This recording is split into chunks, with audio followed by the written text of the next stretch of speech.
Assalamualaikum warahmatullahi wabarakatuh dan selamat pagi. Saya Muhammad Amir Faris bin Syahri merupakan pelajar sarjana pendidikan dalam teknologi pendidikan. Dalam video ini, saya akan menerangkan mengenai satu teori kepimpinan iaitu teori kepimpinan kontingensi dan bagaimana teori kepimpinan ini boleh diaplikasikan dalam kalangan pemimpin abad ke-21. Jom lihat kupasan saya. Teori kepimpinan kontingensi ataupun dalam bahasa Inggeris dikenali sebagai contingency leadership memperincikan bahawa gaya kepimpinan yang sesuai adalah berdasarkan pemimpin, pengikut dan juga situasi.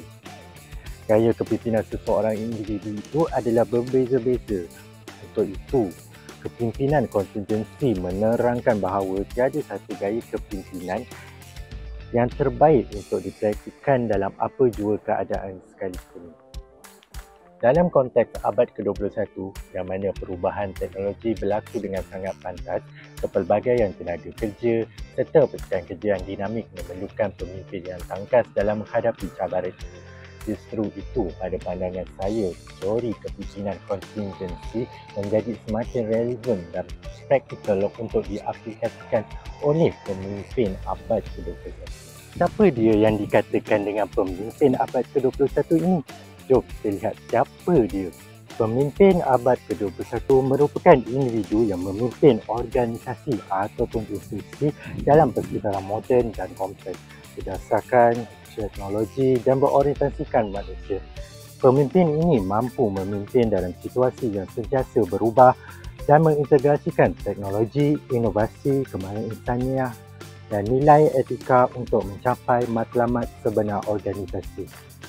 Untuk itu, pemimpin abad ke-21 berupaya menyesuaikan gaya kepimpinan terbaik berdasarkan situasi seperti yang dicadangkan dalam teori kepimpinan kontingensi. Terdapat beberapa teori kepimpinan kontingensi yang sesuai dan boleh diamalkan. Teori kepimpinan kontingensi Fiedler menyatakan dua perkara iaitu berorientasikan tugas dan berorientasikan hubungan. Kedua-dua gaya kepimpinan ini sesuai untuk diamalkan. Macam mana nak tahu bila nak guna berorientasikan tugas dan berorientasikan hubungan? Okey, pemimpin abad ke-21 perlu memainkan peranan yang penting untuk memastikan perjalanan sesuatu organisasi itu berjalan dengan lancar. Okey, kemudian jika kita lihat industri, contoh industri sekarang ni banyak menggunakan teknologi-teknologi. Yang pertamanya, kita boleh amalkan berorientasi tugas ini dengan memberi sekiranya ada di kalangan tu pekerja-pekerja yang lebih berusia.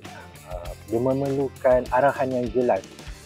Jadinya berorientasikan tugas ini lebih sesuai kerana dia boleh dipraktikkan dalam situasi ataupun krisis ataupun situasi yang kritikal. Okey, manakala berorientasikan hubungan, kita boleh praktikkan untuk kalangan pekerja-pekerja yang lebih berkemahiran, yang tidak memerlukan arahan yang terlalu rumit. Okey, jadi golongan ini lebih sesuai untuk